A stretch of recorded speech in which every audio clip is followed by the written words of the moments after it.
Hello and welcome to Aero Innovations. I'm Aero, your host. If you're new to the channel, I'm a low stakes specialist. I've been a professional poker player for well over 15 years and have been living in Las Vegas for the last 8. Here on my channel, I showcase all the notable hands I play in a session, win or lose, as long as they have some educational value. Today, we have a long session to go through, so let's jump right into the action. As usual, we're playing 2-5 no limit hold'em at the Wynn Encore in Las Vegas, where I bind for 1,500, which is 300 big blinds. It's Tuesday night, September 3rd. I begin the session at 11:06 p.m. 5 minutes into the session, we're currently 6-handed. I open to 15 under the gun with pocket 7s. The cutoff, small blind, and big blind all call. We go 4-handed to a flop of 4, 2, jack, all clubs. We are holding the 7 of clubs, so against the naked jack, we actually have quite a few outs. I like to fold out hands that just have random overcards to our hand, so when the action gets checked to me, I start with a small feeler bet of 25 into the $60 pot. The cutoff calls, but the blinds fold. The turn is a 5 of spades. This is unlikely to change anything. Here, I like to apply a lot of pressure if our opponent is only carrying a naked jack. If he has a hand like 10 jack or jack queen, I might be able to get him off his hand by the river, assuming we don't hit. If he's on a flush draw that isn't already ahead of us, I'd like to charge heavily for it. So I ramp up the action to an even 100, making a nearly pot-sized bet. Here, our opponent raises to 275 with a $1,700 stack that covers me. If I had a hand like aces with the ace of clubs, I could continue here. But holding only the 7 of clubs, we could be very well drawing dead.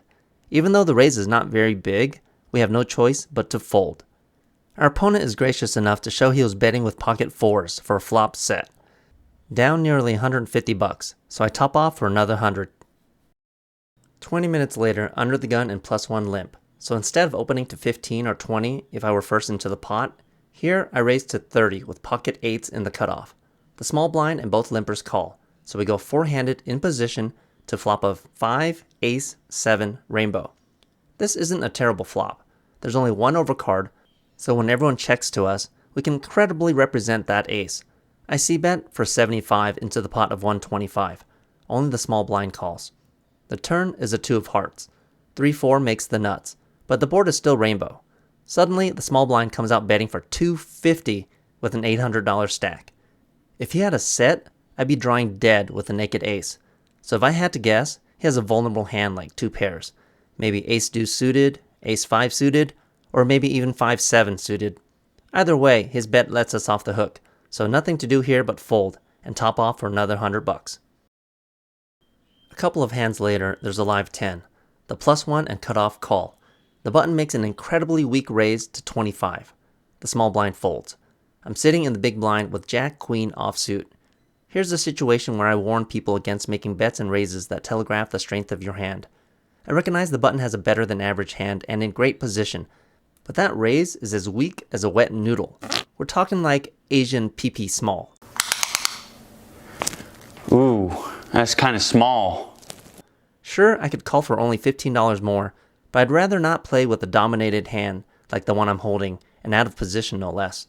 So I use this opportunity to put in an easy squeeze to 130. Everyone quickly folds, and the button shows he raised with jack king offsuit, which is the kind of hand that has me completely dominated but can't withstand a large 3-bet. Instead of telegraphing his hand, he could have simply limped on the button, or made a stronger raise, like to 50, which wouldn't have conveyed any weakness. Our short-handed table breaks, so I move to a new table. Not long after moving to the new table, I open to 20 in the middle position with ace-jack offsuit. The hijack and cutoff both call, before the small blind suddenly 3-bets to 80 with a $4,000 stack. I think 80 is kind of weak, since he's out of position to 3 other players. So when the action folds to me, I decide to get a little squirrely and 4-bet to 300. Ace-jack is not the type of hand I want to play for 80, even in position, but I think I can get a lot of better hands to fold for my 4-bet price, like ace-queen, pocket 10s, or even pocket jacks. The action quickly folds around to the small blind, who thinks about his options for a while before putting in the call. The flop comes ace-high, with an 8 and a 10 and 2 clubs. That's not a bad flop. We outflop pocket jacks, queens, and even kings. We're behind hands like a set of 10s and ace-king. But when my opponent suddenly leads with a double pot all-in shove, it really puts me in the blender. Hands like a set of 10s would go for a check raise here. I'm almost guaranteed to c-bet this flop regardless of my actual holding. So why would my opponent just open shove? He knows that a big starting pair like kings or queens can't withstand too much pressure on an ace-high flop. But a shove is just a bit extreme. It's roughly 1200 for me to call since my opponent has me well covered. This shove just doesn't make any sense. It's like he definitely wants me to fold, but wouldn't mind if I called. If I had to guess, I'd say he had a hand like king queen of clubs for a combo draw. Holding the ace of clubs as well as a jack removes 2 outs from such a hand, putting me as a 2-1 favorite. But that's about the only hand I beat. Pocket 10s and ace king has me drawing extremely bad. I really don't think pocket 10s would play this way though. So we're looking at either I have 3 outs or my opponent has 10. I tank for a full 3 minutes. I really think my opponent has king queen of clubs here, which would make the most sense given the preflop action. That's the kind of hand that would raise to 80, but then only call my 4-bet instead of shoving preflop. My opponent is super deep, and I've never seen him play before, so that leads me to believe he's probably running extremely hot right now. He probably won most of that money pretty fast, which would explain his gamble playstyle. But after several minutes of contemplation, I figure, you know what? I've only just gotten here less than an hour ago. I really don't want to gamble for my whole stack since the only hand that I'm ahead of, even if it's the most likely hand, still has 10 outs against me. If my opponent, as I suspect, is the type to gamble for stacks, I'll just wait for a better opportunity. I can wait for a better spot. So I decide to let my hand go and make a disciplined fold. I rebuy for another 300 to get back to near 1500 again. About 20 minutes later, the under the gun and hijack limp. I raised to 30 in the cutoff with a pair of gorgeous ebony ladies. We're talking about pocket queens, a pair of luscious dark elves straight out of my fantasies. Both limpers call. We go 3-handed in position to a flop of 9, 10, 9, rainbow. Not my favorite flop. Paired boards are not the best for big pocket pairs unless the pair on the board is super small and unlikely to be in one of my opponent's hands. But when the action gets checked to me, I put in a c-bet of 50 into the pot of 90. Similar to what I would do if I completely brick the flop with a hand like ace-queen or ace-king. The under the gun calls, but the hijack folds. The turn comes, and it's a queen of hearts, putting 2 hearts on board. And I'm like, wah ha ha ha ha ha.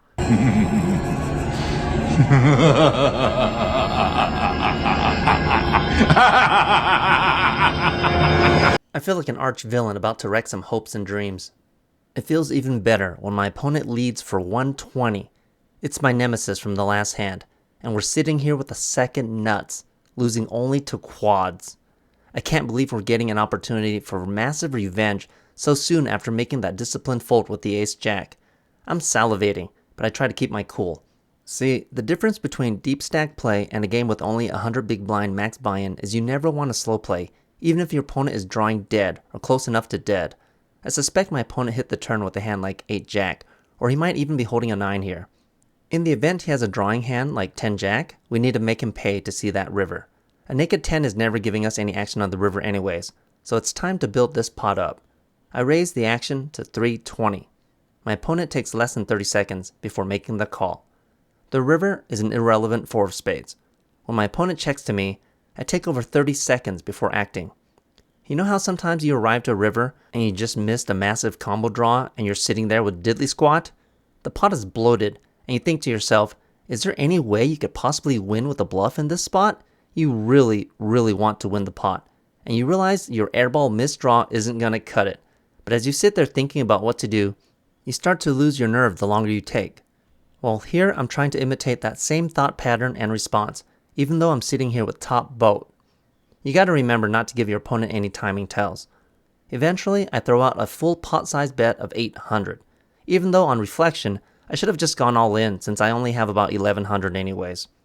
My opponent thinks it over for about a minute before paying us off. The delicious taste of sweet revenge after only 20 minutes of delayed gratification. The very next hand, I open to 15 in the hijack with pocket 5s. I don't advise raising with such a small pocket pair in a 100 big blind structure, but deep stack play is quite a bit different. I can withstand a lot of 3-bets with our effective stack sizes, which is exactly what happens when the big blind 3-bets me to 45 after the small blind calls the 15. He's our opponent from the last hand. Again, this is an extremely weak 3-bet since my opponent is out of position, plus the fact there's already another caller. But my guess is he's just a recreational player that up until that last hand has been on a super heater. If I had a better hand like 10s or bigger, I would just 4-bet him here, but 5s is just a straightforward call. Small blind gets out of the way, so we go heads up in position to a flop of king, 3, 4, rainbow. This is actually a better than average flop. There's only one overcard to our pair, and we have a backdoor straight draw in case we're behind. Our opponent c-bets for 45. This is just a very easy call. There's a strong possibility we're ahead here. The turn brings another king of hearts, pairing the board and making it less likely that our opponent is holding a king. Big blind realizes it's much harder for him to continue on that turn, so he checks. Every card is pretty much an overcard to our pair, so I'm not about to check here and give our opponent an opportunity to catch up. I put out a half pot bet of 100. For reference, I would make the same exact play with a hand like pocket 4s or pocket 3s that flop the set and turn to boat. You've seen me do it before in a previous vlog when I turned a full house with a set of 2s. When a king came on the turn that paired the top card, my opponent came out betting and I put in a massive raise even though I had already turned a full house. Another 2 on the river gave us a much desired meeting with Quadzilla. Here, I don't exactly have a full house, but I'm just saying I would still bet even if I did. Our opponent doesn't take much cajoling before folding his hand, so we're happy to take down the pot. Only 2 hands later, I opened to 15 under the gun with ace-4 of diamonds. The button, our nemesis from the last few hands, 3-bets to 45. He still has us covered with a stack just shy of 3K. The small blind cold calls with a full $1,500 stack. I make the easy call for $30 more. The flop comes 7, queen, 4, rainbow. Small blind and I both check to the button, who c-bets for 60. The small blind calls. I would prefer if there were a diamond out there, but for a small bet of 60, I can't go anywhere just yet. I just hope small blind doesn't have a hand like pocket 7s, because that would very much be in his 3-bet cold call range. The turn is a gorgeous 4 of spades, putting 2 spades on board. But otherwise, that's about as good as it gets, assuming we were drawing live. An ace would have been slightly better in the case the button was betting with air with a hand like ace-jack or ace-king, but I'm not about to complain about turning trips with top kicker. When the small blind checks, I check as well, hoping the button has an actual hand. Unfortunately, it gets checked around. The river is an 8 of diamonds. 5-6 makes a straight, and pocket 8s makes a boat. When the small blind suddenly comes out betting for 220, my hands are pretty tied here. Raising here would be the absolute wrong play to make. I'm only getting snapped off by a hand like pocket 7s or 8s, both of which would play this exact same way given the action so far. A queen is unlikely to call my raise, and a queen here is much less likely to be in the small blind's hands. He's much more likely to have a pocket pair considering he cold called a 3-bet pre-flop. A queen is also more likely to lead the flop or the turn instead of waiting for the river. I'm never folding here for a bet of that size with my hand, so my only option is to call. The button gets out of the way. Small blind shows pocket 6s. For the pocket pair we surmised he most likely was holding, and we flip over the winner to take down this juicy pot. This win puts us up $1,173 less than an hour and a half into the session, which is pretty wonderful considering the rocky start. Just for reference, my opponent from the ace-jack hand with the 4K starting stack, he goes completely bust over the next 15 minutes or so. He loses that entire 4K in less than an hour.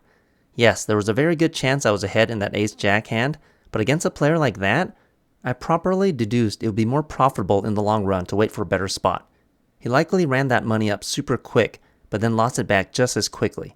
That's why I prefer to avoid flip situations with opponents with whom you have a massive edge over. The table quickly breaks after that player leaves, so we get moved to another full table. At this point, I'd like to take a moment for a quick intermission. I don't sponsor any online gaming sites even though I've been approached by several, because I don't really play online. I don't want to sponsor any sites or apps I haven't personally vetted. The last thing I would want is to hurt my viewers by directing them to sites or apps that aren't safe. My wife and I put a whole lot of time into making these vlogs. Believe it or not, I put in about 6 hours into the narration of each vlog between writing the script to doing the voiceover. Then my wife puts in an additional 10 plus hours on the visual editing. Since we're such a small channel, we only make about $600 a month from the YouTube ad revenue, which is beans and rice when you think about how much time we're putting in, plus what we have to pay out to our other editor.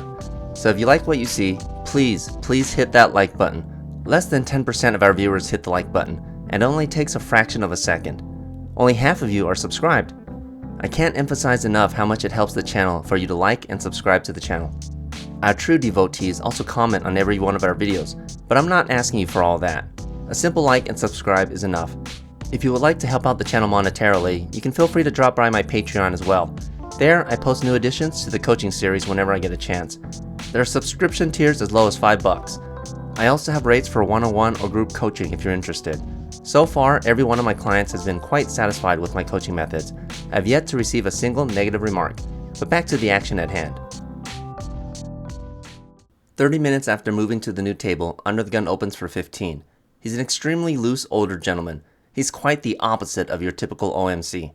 I've seen him 4-bet jam for $1,000 with King 9 offsuit before. Here, the cutoff calls. This is where I mess up. I should have 3-bet here with Queen 10 of clubs on the button to isolate the loose player and play in position. But instead, I just called. We go 3-handed in position to a flop of 10, 2, 4, with 2 diamonds and 1 heart. Under the Gun checks. The cutoff leads for a half-pot bet of 25.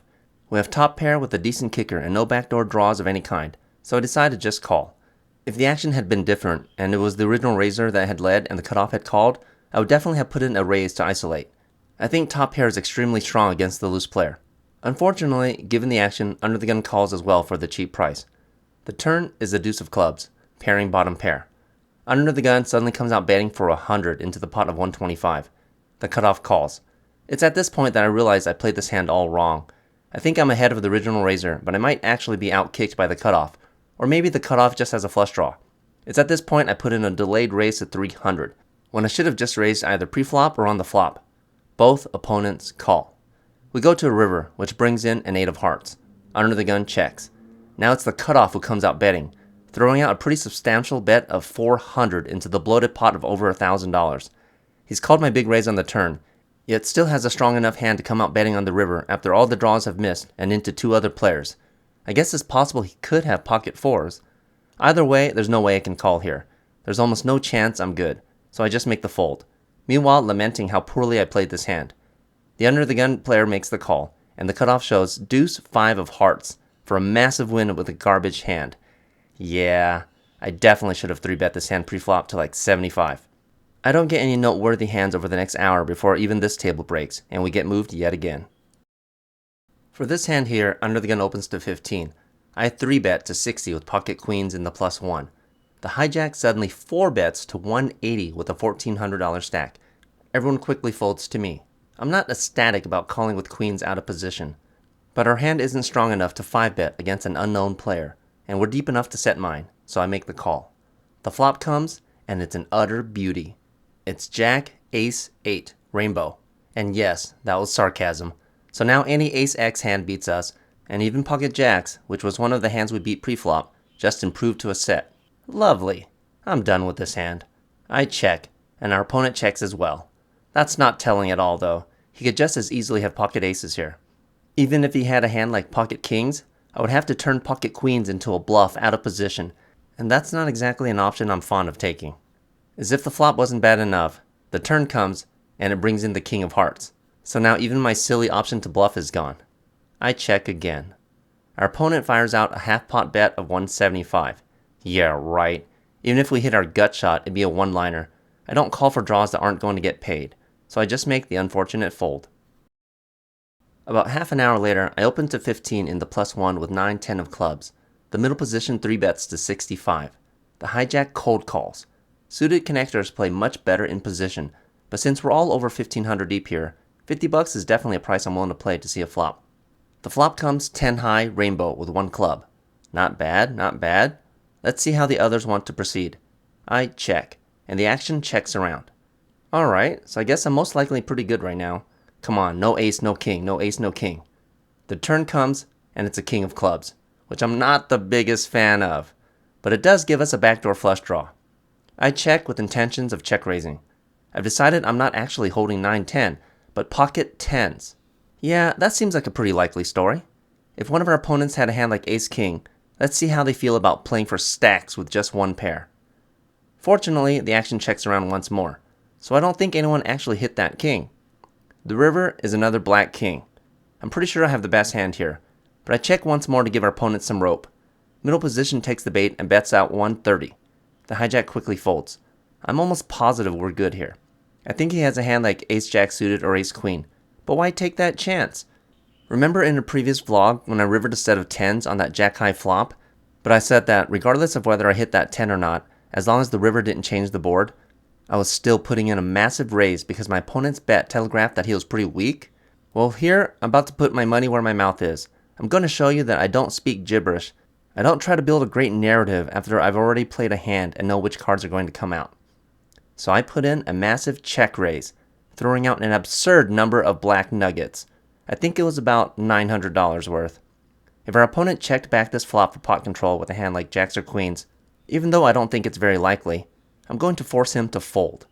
My opponent quickly does make the fold, so we're back in the green for $700.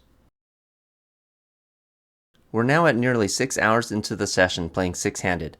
I'm what's called upstuck. I'm still winning, but it's for considerably less than my high point. My stack has been going up and down, but ever so slowly downwards. It feels like I've bet on a bad cryptocurrency and things are only going to get worse the longer I stay. I'm also way past my 4-hour time limit where I play my best game. So for this hand, I'm holding pocket aces, the best possible starting hand. So when +1 opens to 15, I 3-bet to 60 in the middle position. The hijack cold calls, and the +1 calls as well. We go 3 ways to a flop of 3, queen, 9, rainbow. This is a pretty good flop. Unless someone hit a set, I'm pretty far in the lead here. +1 checks. I start with a 60% pot bet of 100.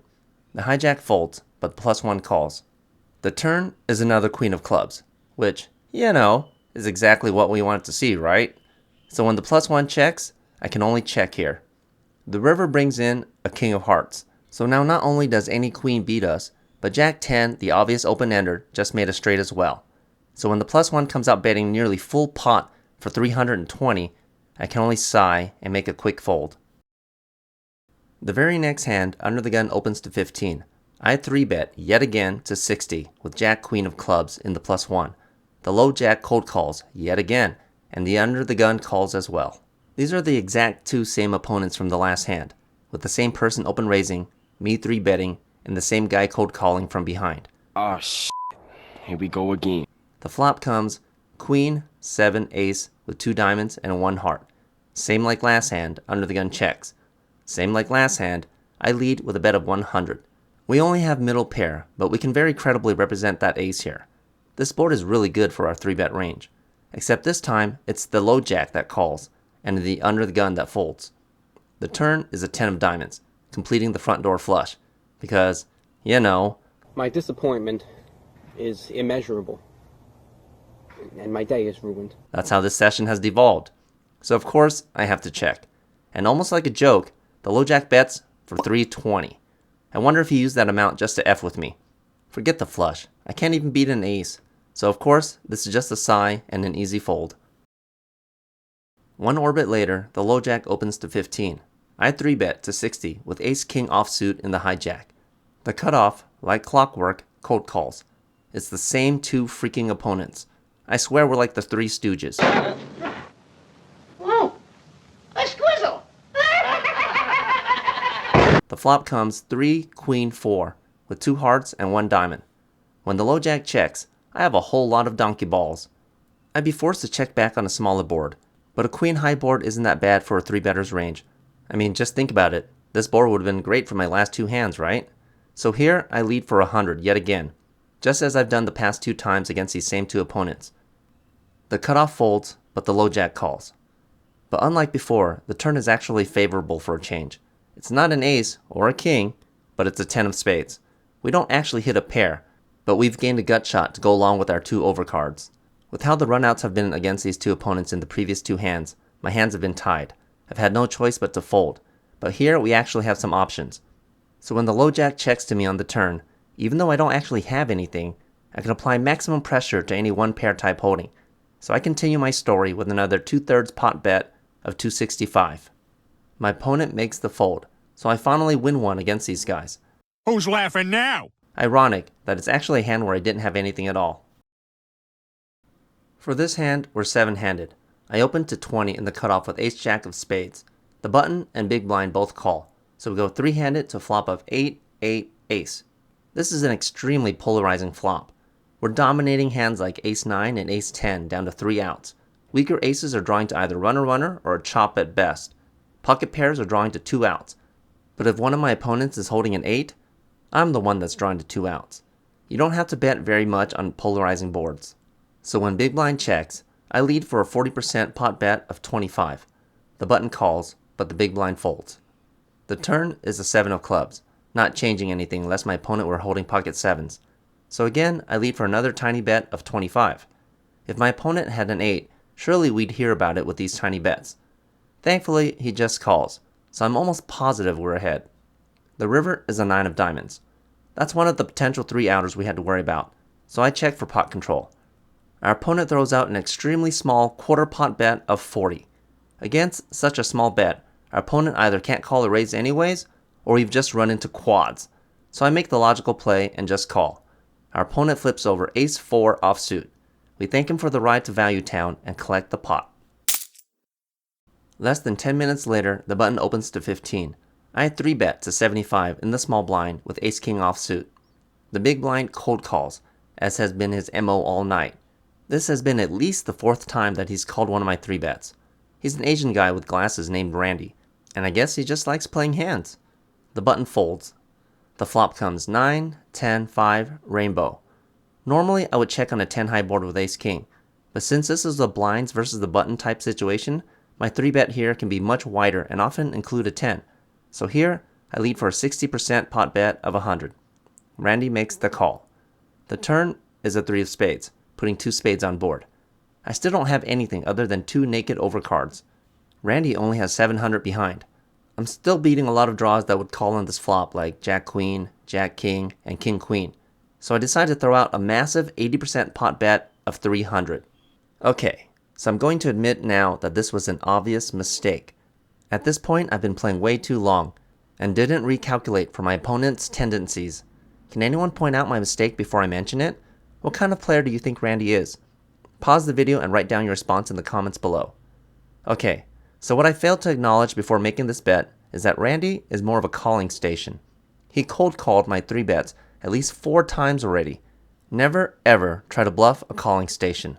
As long as there are still cards to come, they're likely to call you down with even bottom pair because they're always hoping to improve, and they also never believe anyone. So here, Randy thinks about my bet for a good moment before making the call. And I get this nasty, gut-wrenching twist in my belly when he does so. The river is an 8 of clubs. Not only do we not improve, but the obvious open-ender gets there. Randy also doesn't have enough for us to bother bluffing, so I give up and check. Our opponent checks it back. I table my hand, and he tables Queen 9 of clubs. So is this the sort of hand he's been calling my 3-bets with while trapped between 2 aggressors? Is this the sort of garbage we've been dealing with all night? Alright. Note taken. Don't try to bluff Randy again. Instead, take him to Value Town with large bets with our real hands. For the last hand of the night, it's nearly 7 in the morning. People are lobbying, so we're playing this hand only 4-handed. I open with King 5 of diamonds under the gun, but I guess I'm also the cutoff. If you're wondering why I'm raising with King 5, keep in mind we're only 4-handed. You have to open your range up massively when short-handed, which is why I don't particularly like short-handed games. So here, Randy 3-bets me to 40 on the button with a short stack of 565. The blinds fold, but I make the call. The flop is King 9-4 with 2 spades and 1 diamond. This is an above average flop, especially 4-handed. We have top pair with the backdoor diamond draw. I start with a check. Randy puts in a small down bet to 25. Easy call for me. The turn is a 3 of diamonds, which, aside from hitting a 5, is as good as it gets. I check again. Randy ramps up his betting to 80. I consider putting him all in at this point. However, we know how sticky he gets. If he has a king here, he's definitely calling, and then we'd have to rely on hitting one of our 12 outs while mathematically behind. He only has $420 behind, so there's no fold equity. If we're ahead, we're massively ahead. If we just call and catch up on the river, he's not folding anyways. So after thinking things through logically, I decide to just make the call. The river is an ace of diamonds, giving us the absolute nuts. I wish it had been a smaller card though, because the ace might scare him off. Oh wait, who am I kidding? This is Randy. I shove all in. Our opponent doesn't even take 5 seconds before calling. I show him the nuts, and we take a bit of revenge for that Queen 9 of clubs hand. At this point, we've played nearly 8 hours. We're well past our peak performance deadline. Our stack has been steadily declining, and we just stacked the biggest calling station on the table, so it's way past time we get out of here. I rack up and head to the cage after an exhausting session. In for 2,000 and out for 2502 for a modest win of $502 after 7 hours and 42 minutes of playtime. This was not one of my better sessions. As you can see, I don't always run hot. No one does. It's simply illogical to attribute someone's poker success to simply running hot. I don't play too many exciting sessions in September, but I did play 4 times on the Absolute Nuts live streaming channel, one of which I've already showcased, but we still have some crazy action yet to come. So if you like what you saw today, hit that like button. Subscribe to my channel if you haven't already done so for more tricks and tips on how to crush low stakes, no limit hold'em. And I hope to see you in the next video.